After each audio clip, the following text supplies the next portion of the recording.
You know, I've watched a lot of the other shows and reviewed a lot of the Titanic stuff, and I don't think anyone has ever gone out there and tried to document this type of structural information in such detail. People are always interested in the vista. They want to see the bow. They want to see the big picture. This expedition really went out and tried to look at some engineering issues and what the steel can tell us. There's been a lot of speculation that the ship wasn't as strong as she should have been, and I see in the pieces there some evidence that she was perhaps not as strong. But that's not in terms that it had anything to do with the accident. I mean, she didn't sink, she didn't come apart because she was too weak. But nevertheless, there may be things about her construction that caused her to come apart in a certain way once she was condemned to going down.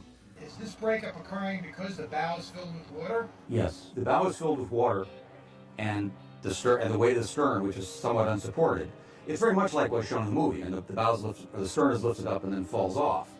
But what we see also in all of this debris is evidence of a lot of stuff being held together for long enough so that it can be twisted, so it can float around a little bit, things being bent this way, things being bent that way, a lot of chaos. Well, like most people, what I imagine is heavily colored by the famous film in which you see the ship just simply break and the two pieces go away. And so much else of what I read sort of indicated that the ship just snapped and separated.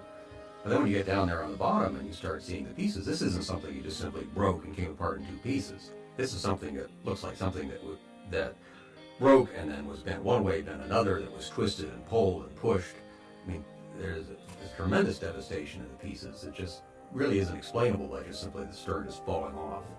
And that raises a question: if she hadn't broken, how much longer would she have stayed roughly in this attitude? I mean, there's no question in my mind she was going to sink. It's a question of how long. So I think it's at the bare limit the possibility that she might have floated until a Carpathia got there.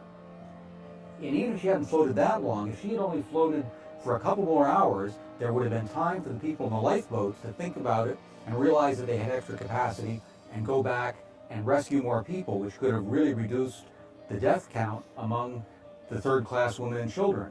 Whenever there's an event like this, there always just seems to be just an instinctive human desire to understand what the people went through. It goes beyond curiosity, it goes beyond morbidity. It's just, we, as human beings, just want to know what happened. People died, there was a real human loss of life.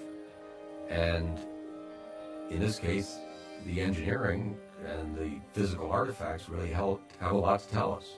If it progressively came apart and things were falling down and people could, it was a longer drawn out process, it's a very different human experience for the people who are actually there. And it's important to